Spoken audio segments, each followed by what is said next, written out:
those still in foster care who are on the verge of aging out. We have Velma Frizzell, who has aged out of foster care. And so if we can just really give them a round of applause for getting up here as young people and being able to talk about their experiences and challenges and talk about what needs to happen and what needs to change. I really, really have a soft spot for youths that are in foster care and for youths that have been adopted. I myself have been a foster and adoptive youth, and I aged out of the system, and it was not a very particular pleasant experience with the kinship family that I was placed with. And so that really gave me a bitter taste about the foster care system and about ACS and the agencies and really not providing and supporting the youth as they should. And so for them to get up here and talk about a very personal story and how it relates to change within the child welfare system, it's not easy for them to do, and I really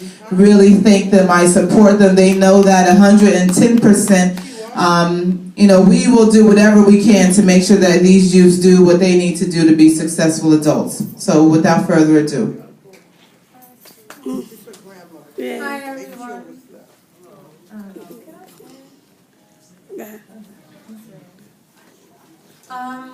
Before I say anything, I would like to thank God for this opportunity. I would like to thank Ms. Matthews and Ms. Hoover for this event. Thank you everyone for coming. Thank you everyone that came to support me. And here I go. Okay. Hello, my name is Aretha Boomer and I am 21 years old. I am here today to share my story with you as an adoptive youth. I was placed in foster care at the age of 6 years old because I was abused and neglected by my birth mother. Once I entered foster care, my younger sister and I were separated from the rest of our siblings. The foster mother I was placed with adopted me once I turned 10 years old, and once I turned 21, she no longer wanted me to live in her house because she was no longer getting funds for me. So now I am currently living in a women's shelter in the Bronx. I have no family, and although I do have siblings, I am not aware of where they are at this time. Once I entered junior high school, I started to see how bad my adoptive mom was. She kept me in special ed because she wanted a check. She kept my allowance from me, and she never went to buy clothes for me. Instead, I had to get clothes from people in my church just so I could look decent. Although we had a wash machine in our house, she never allowed me to use it. So if I didn't have money to wash clothes, I would have to hand wash just so I won't smell.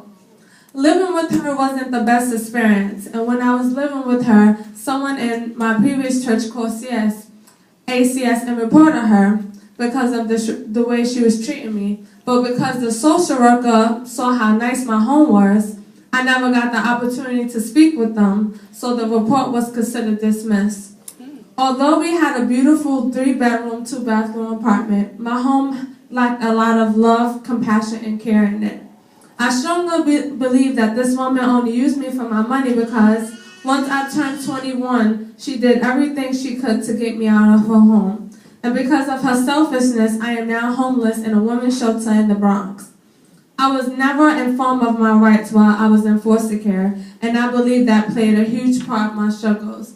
I am unable to go back to school because I have to spend my time working just so I can save money to try to obtain an apartment for myself. Living in a women's shelter is really hard for me. The food is really bad, the women are crazy, and it's not a place for a young person to be at. I believe ACS should provide housing for age-up youth, and I believe that there should be another department that could at least monitor age-up youth for 1 year after they turn 21, in order for them to have support. Unfortunately,